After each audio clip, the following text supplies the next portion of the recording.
Happy New Year. Welcome to worship at First Presbyterian Church in Bend, Oregon. My name is Stephen, the lead pastor here at First Presbyterian.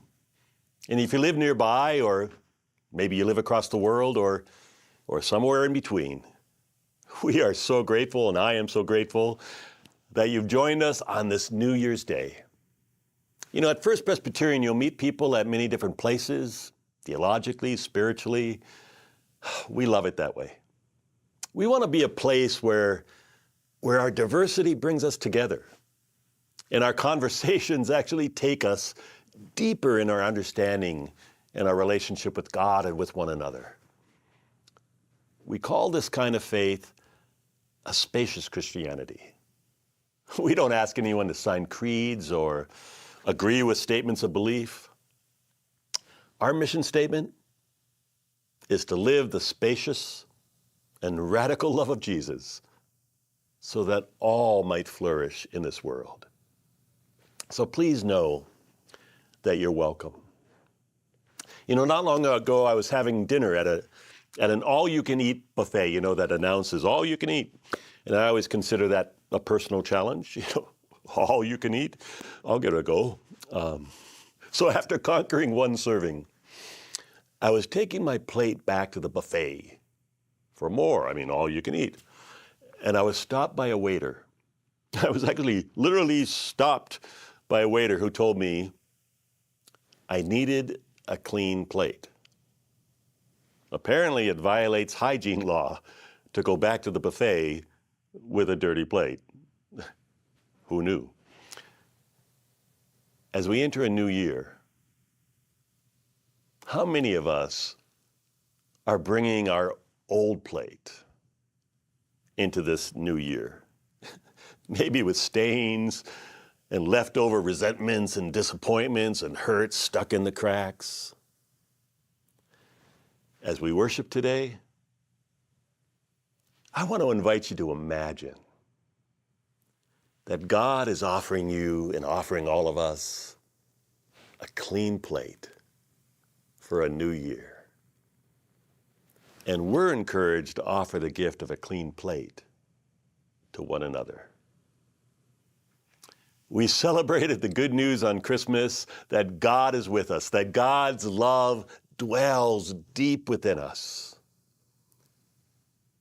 May we be present to that love today as we worship, so that we might live as the presence of that love in the world. Welcome.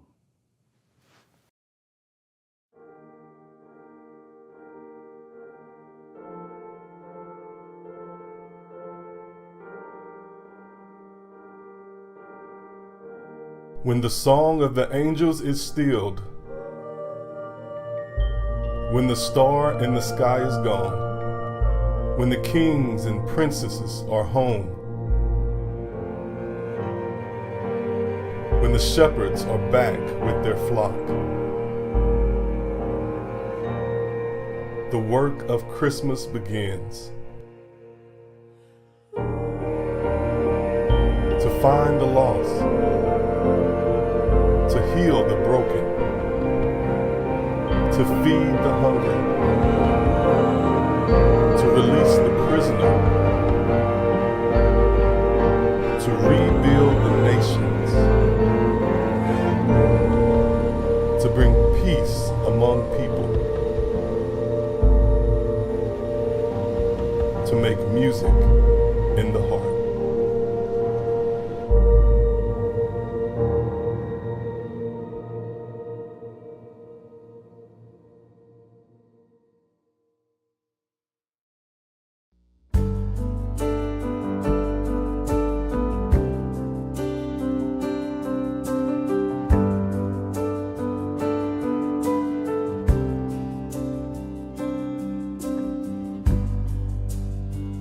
This is the air I breathe. This is the air I breathe. Your holy presence living in me. This is my daily bread.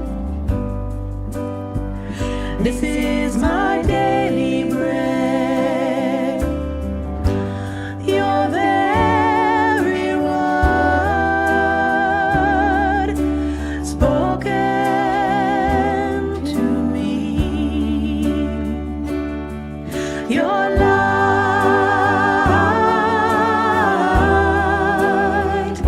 of love surrounds me.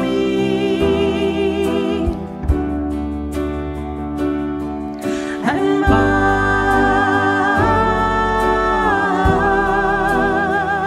my soul is set free.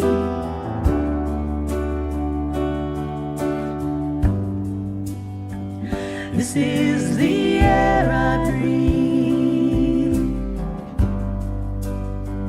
This is the air I breathe. Your holy presence living in me.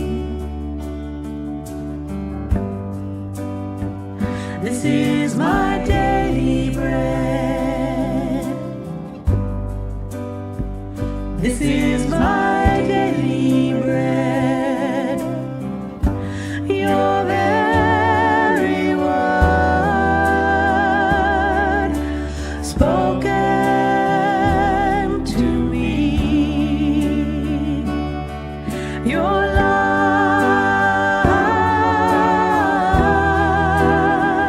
of love surrounds me.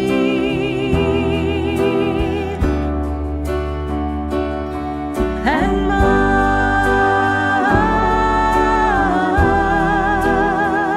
my soul is set free.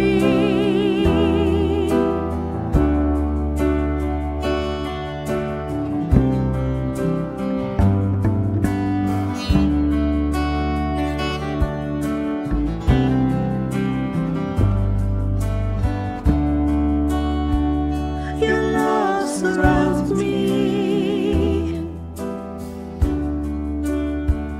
My soul is set free.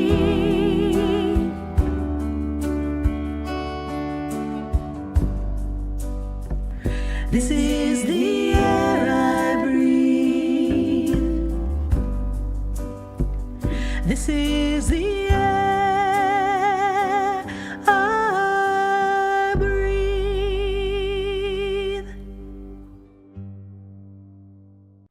Have you enjoyed the lights this Christmas?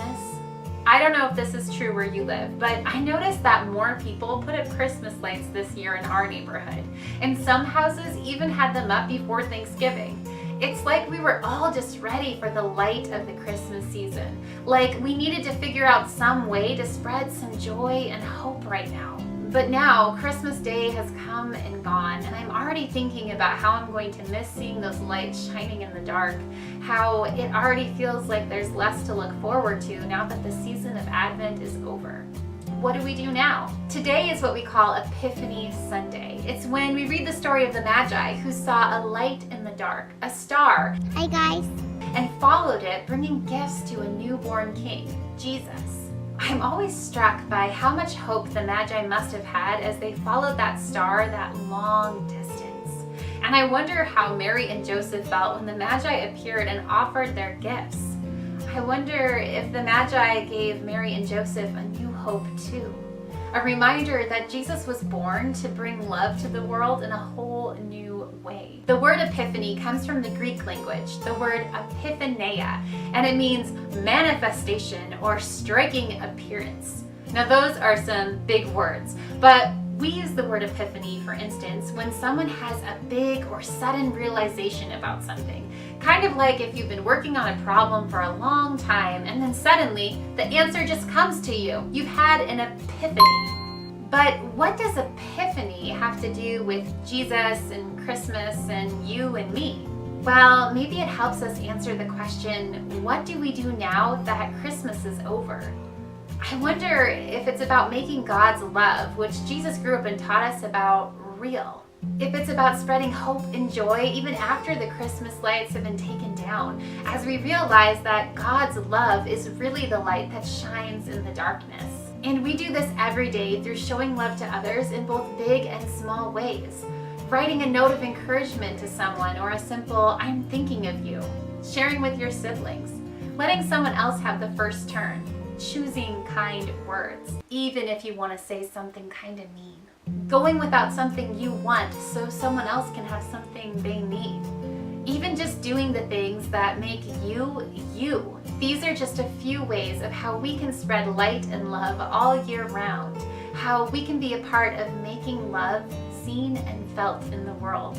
Christmas lights are nice, especially when the days are so short and it feels dark so early. But the light was there all along. It's in you and me and everyone else as we wake up and share God's love wherever we go, as we spread the light of hope and joy and love and peace all year round. Let's say our blessing this morning. I hope you know how loved you are and what a gift you are. Please join me as we say, you are loved by God no matter what. May you know love, grow in love, and show love to others. Amen. Have mercy on me, O gracious one, according to your steadfast love, according to your abundant kindness. Forgive me where my thoughts and deeds have hurt others. Lead me in the paths of justice. Guide my steps on paths of peace. Teach me that I may know my weakness, the shortcomings that bind me, the unloving ways that separate me, that keep me from recognizing your life in me. For I keep company with fear and dwell in the house of ignorance. Yet I was brought forth in love. Love is my birthright. You have placed your truth in the inner being. Therefore, teach me the wisdom of the heart. Forgive all that binds me in fear, that I might radiate love. Cleanse me that your light might shine in me. Fill me with gladness. Help me to transform weakness into strength. Look not on my past mistakes, but on the aspirations of my heart. Create in me a clean heart, O God, and put a new and right spirit within me. Enfold me in the arms of love. Fill me with your Holy Spirit. Restore in me the joy of your saving grace, and encourage me with a new spirit.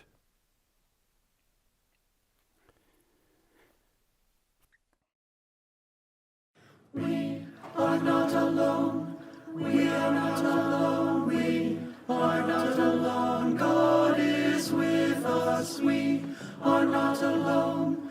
We are not alone. We are not alone. God is with us. We are not alone.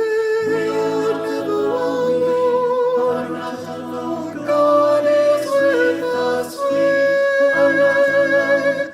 We are not alone. We are not alone. God is with us. We are not alone. We are never undone. We are not alone. We are never alone. God is with us. God is with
are not alone. We are not alone. We are not alone. God is with us. We are not alone. God is with us now.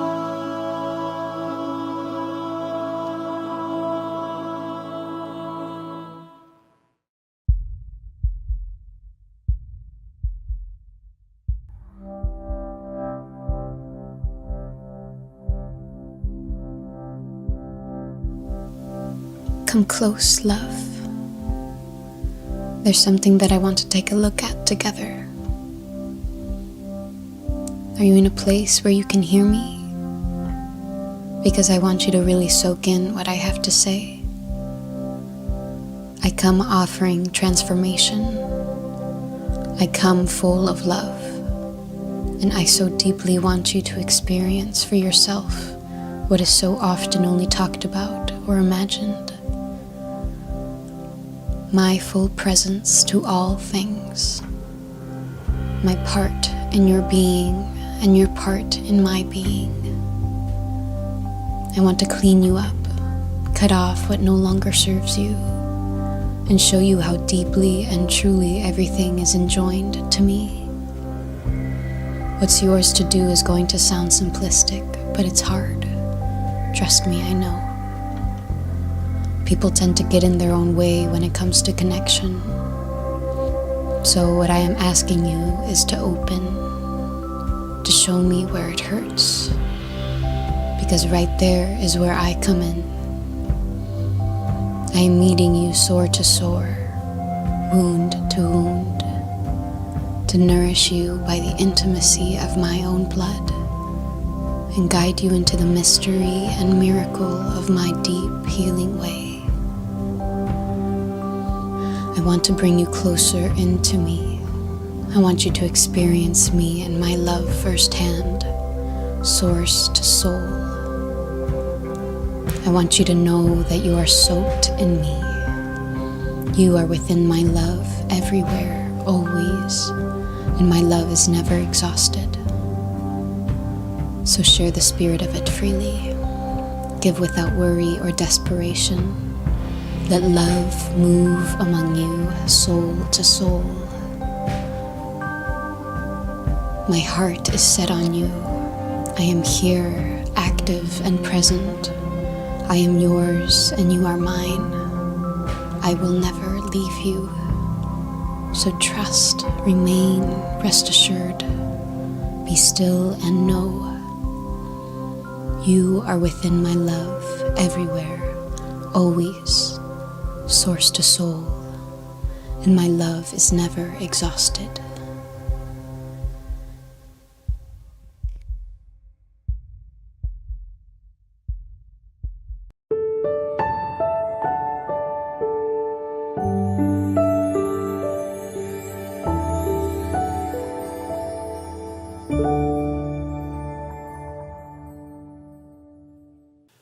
This is how Eugene Peterson, in what's called The Message, describes the mystery of the birth of Jesus in John 1:14. The Word being the source of all love and goodness, the Word became flesh and blood and moved into the neighborhood, generous inside and out. The Word became flesh. The words we live by create the worlds we live in. What are the words you live by? Fear, gratitude, disappointment, hope, despair, busyness, awe, resentment, forgiveness, judgment, acceptance, anxiety, peace, greed, generosity. Take a moment. Consider what are the words that dominated your mind, heart, spirit, and life in 2022.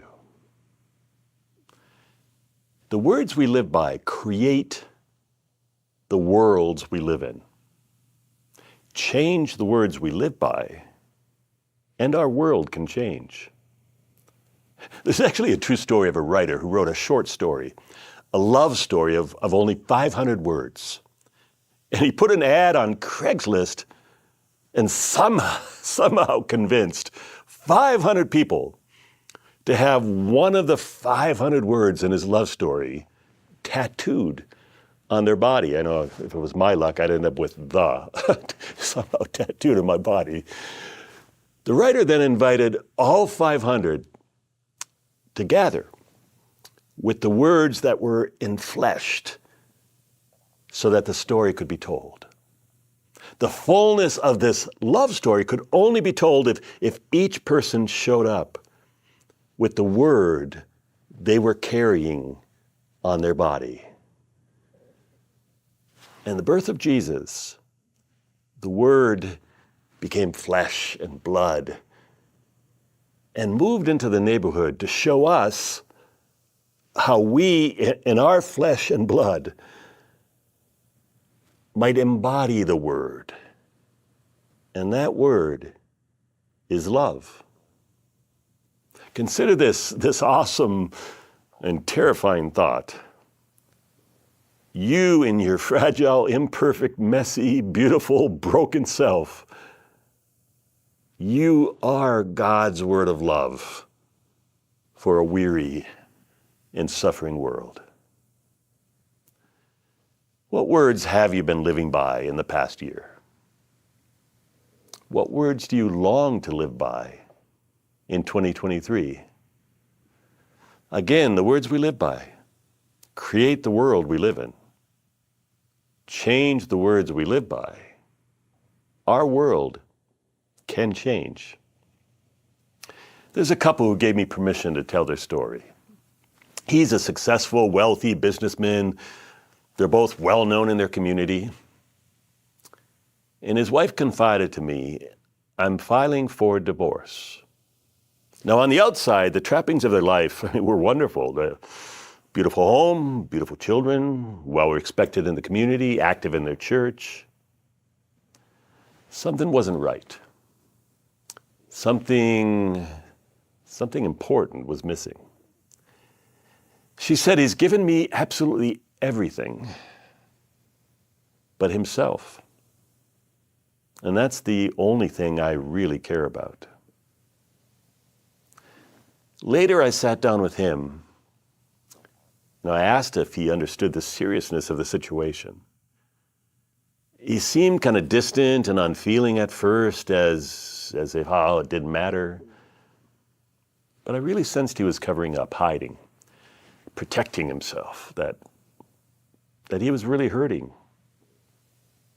And much later, he told me about an incident on the playground when he was 10 years old. He had a huge crush on a pretty golden-haired girl, and he kept his infatuation hidden. He didn't dare verbalize how he felt. I mean, she was popular, outgoing, friendly, and he wasn't any of those things. But he got to thinking that the only reason she didn't like him is that she didn't know he liked her. 10-year-old boy logic. So he plotted and planned and memorized a few words he heard somewhere. And the next day on the playground, he went running up to her, oblivious that she was surrounded by her friends, oblivious as he was entering a no man's land for boys his age. He went right up to her and just blurted out something, but it wasn't what he practiced. It was how he really felt. It wasn't smooth at all. It was awkward. It sounded like this. I love you, Molly. And all of a sudden, it was as if all of his clothes had been stripped away. Every child on the playground was staring at him naked. Molly laughed and said, "What?" And Molly's friends all gathered around her like some entourage for a queen, standing behind her when Molly laughed, and she said, "Well, I hate you." he ran off the playground into the classroom, not able to hold back his tears, feeling totally humiliated, hurt, and he wished he could just disappear. He grabbed his jacket, he told me, and he ran home, all the way home, never telling his parents or anyone else what happened. Embarrassed, ashamed. But he told me that he made a commitment inside himself that day. 10 years old. I will never trust my heart to another person again. Safe, protected, armored, defended are all words he carried with him the rest of his life. He equated strength with never showing emotions and weakness with vulnerability. The words we live by create the worlds we live in. And for all of us, there are some words we carry deep inside of us that we may even have forgotten are there. There are some words we live by that may have protected us at one stage in our life that are no longer serving us. Now, this man is in his 60s. He's made a ton of money. He has power, prestige. He's considered successful by his peers. But he's missing what he desires the most. He doesn't have the connection and relationship with his children he would love to have. His marriage is about to end. He's generous with his money. But he realizes he has never been generous with his heart. I asked him, what are you going to do? What can I do? He said, get a divorce, I guess. I said to him, you were 10 years old. Maybe you did back then the very best you could do. Maybe as a child you didn't know any better. But you're not a child any longer. You can make different choices. You can change. You can carry a different word in your heart. I said to him, you need to tell your wife. You need to tell her your story, the whole story. Something broke through because he began to sob. And he said he didn't think he had shed any tears since that day when he was 10 years old on the playground. We prayed together. It was actually a few days after Christmas. We prayed for something new to be born. We prayed for light to break into the relationship. We prayed for a different word, a word of grace to be embodied in the relationship and in their hearts. We prayed for love to find a way. Some weeks went by. His wife did talk to an attorney. And he finally got the courage to say, let's talk. They walked across the street to a park, across the street from their home, and they sat down on a bench. She didn't know what he could possibly have to say, but if he was willing to talk, she really wanted to listen. He mustered up the courage to do something he'd never really done before, which was open up, be vulnerable, tell her how he felt, tell her what had happened. tell her about his decision to protect his heart. He told her that he started therapy to try to heal and change the words that he carried in his heart. And he did something he had never done before. He asked her for forgiveness.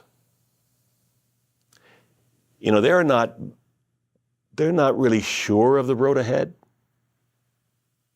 They're not sure whether or not they're going to be able to overcome the years of resentment and hurt. But they said what they are sure of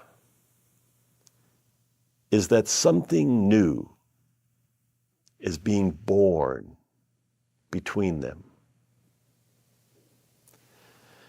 The words we live by create the worlds we live in.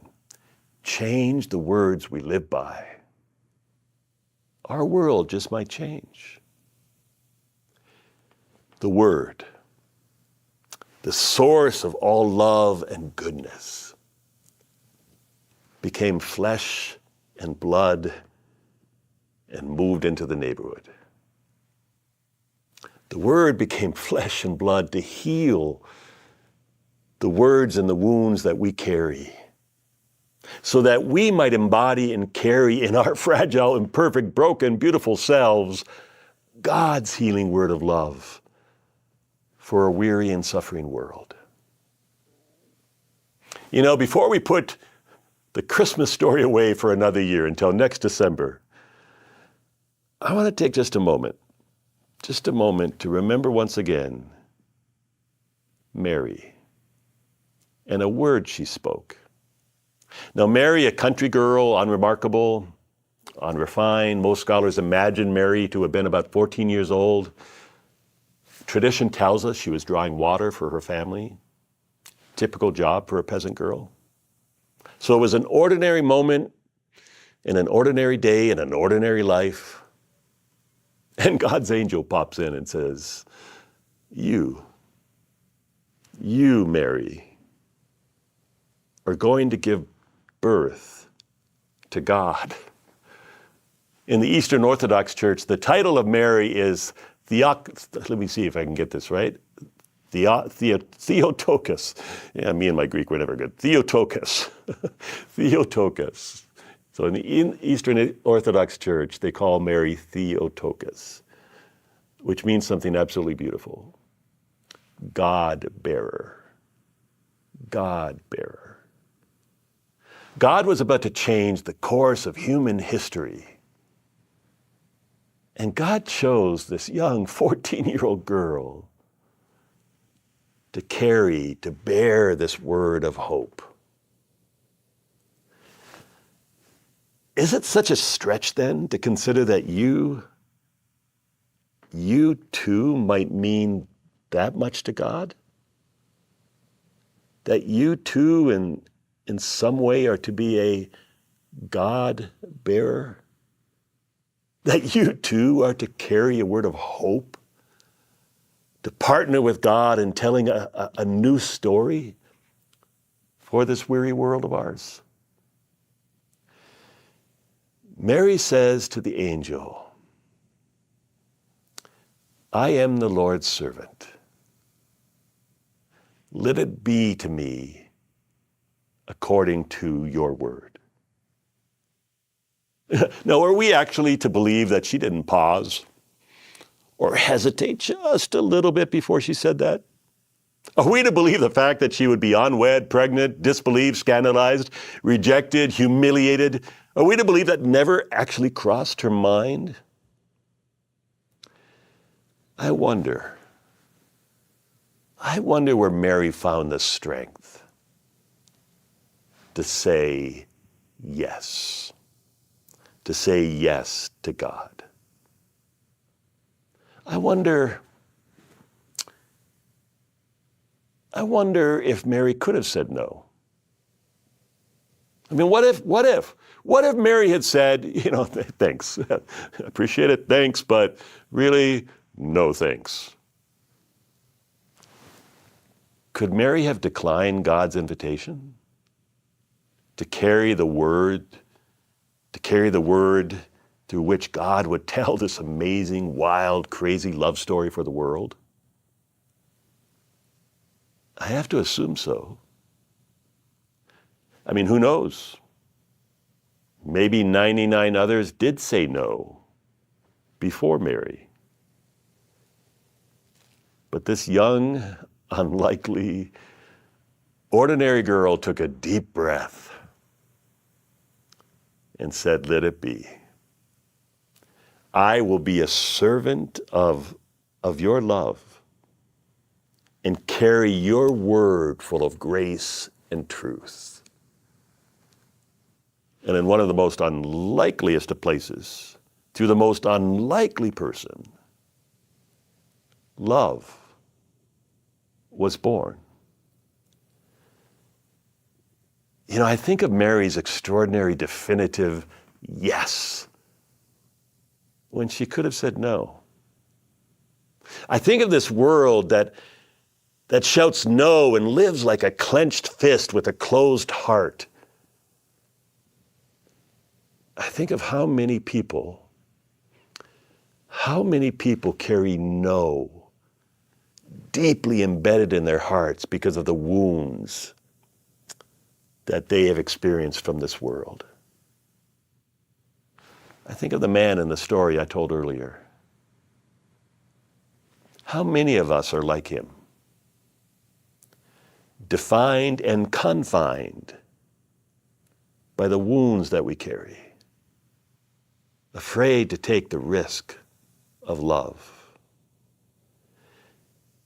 Mary's yes gave birth to a new world of hope and possibility. Meister Eckhart said, "We are all meant to be mothers of God, for God is always needing to be born. We are all meant to be God bearers, carrying a word of hope in this world." The words we live by create the worlds we live in. Change the words we live by, we just might change the world we live in. So on this New Year's Day, what if we didn't worry about New Year's resolutions and simply chose a word, one word, to carry with us into this new year?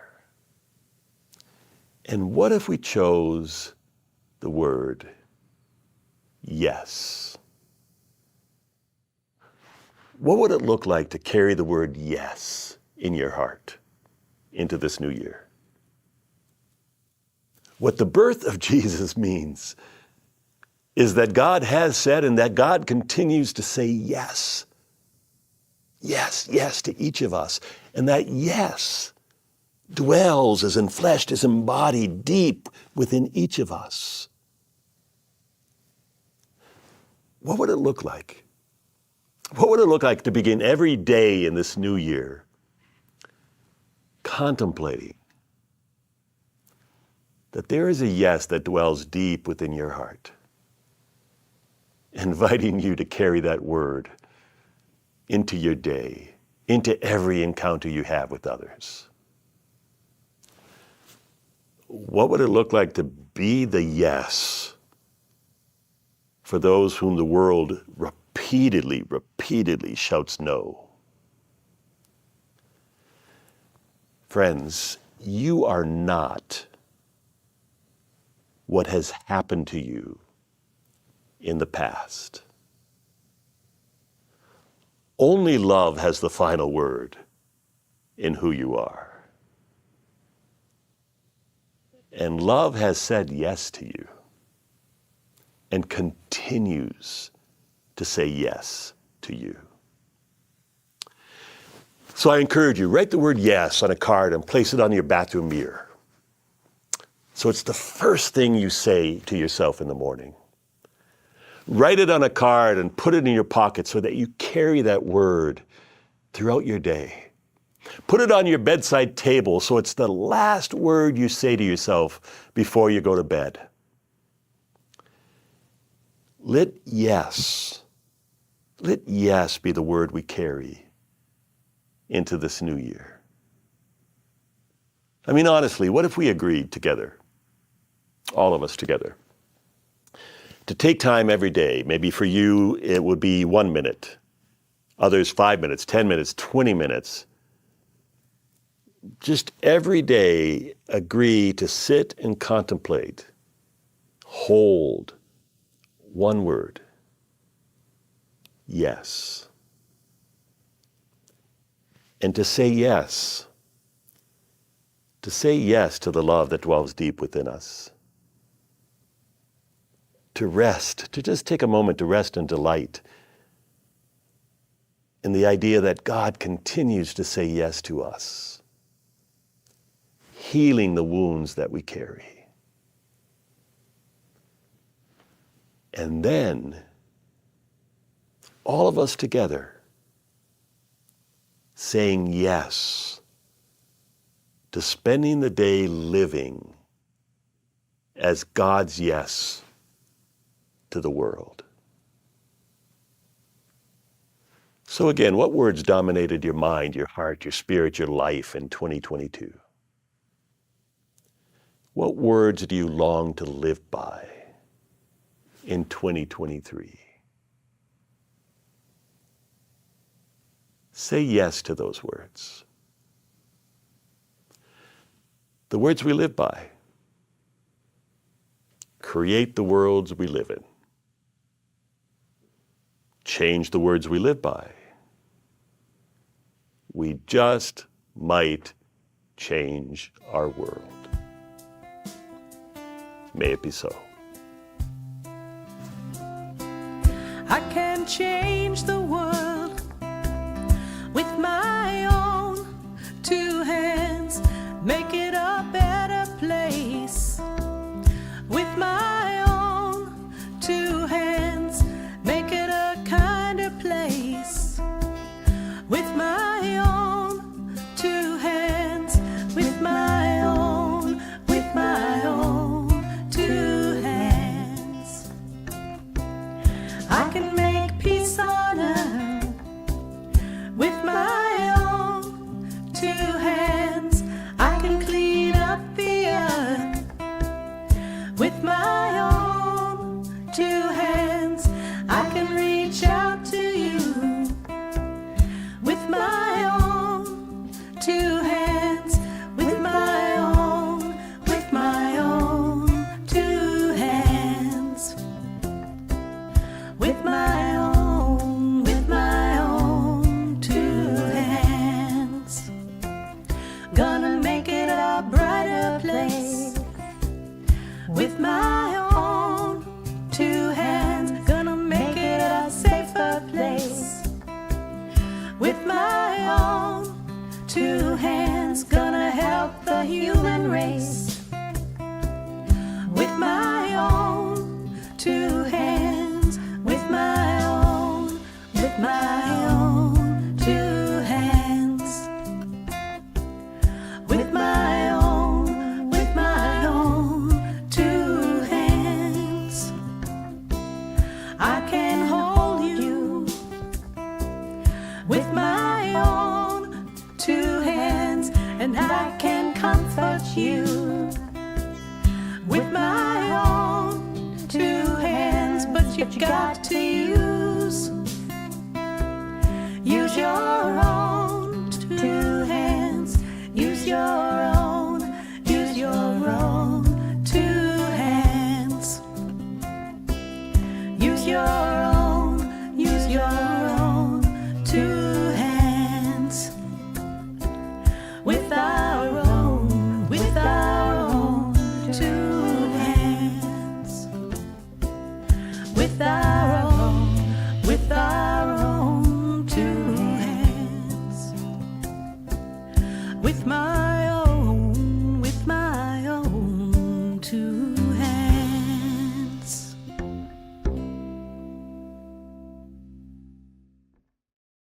Friends, if you're enjoying and appreciate this worship service online or on television, I want to ask you to consider making a financial gift. to help us continue to offer these worship services. You know, it wouldn't be possible without your support. Your financial gifts impact people's lives every single day through our mission and ministries at First Presbyterian. And every gift, large or small, matters and makes a real difference. Your financial support helps us continue to bring a message of hope right here in Central Oregon and across the world at a time when hope is in short supply.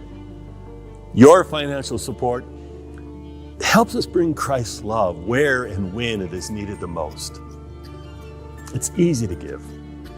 You can make a gift online at bendfp.org or mail a check to the church.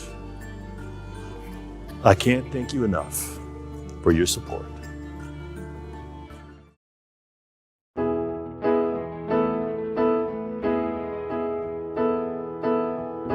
I, the Lord of sea and sky, I have heard my people cry, all who dwell in dark and fear, my hand will save.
I want to share this blessing today for the beginning of a new year. It's a blessing by John O'Donohue.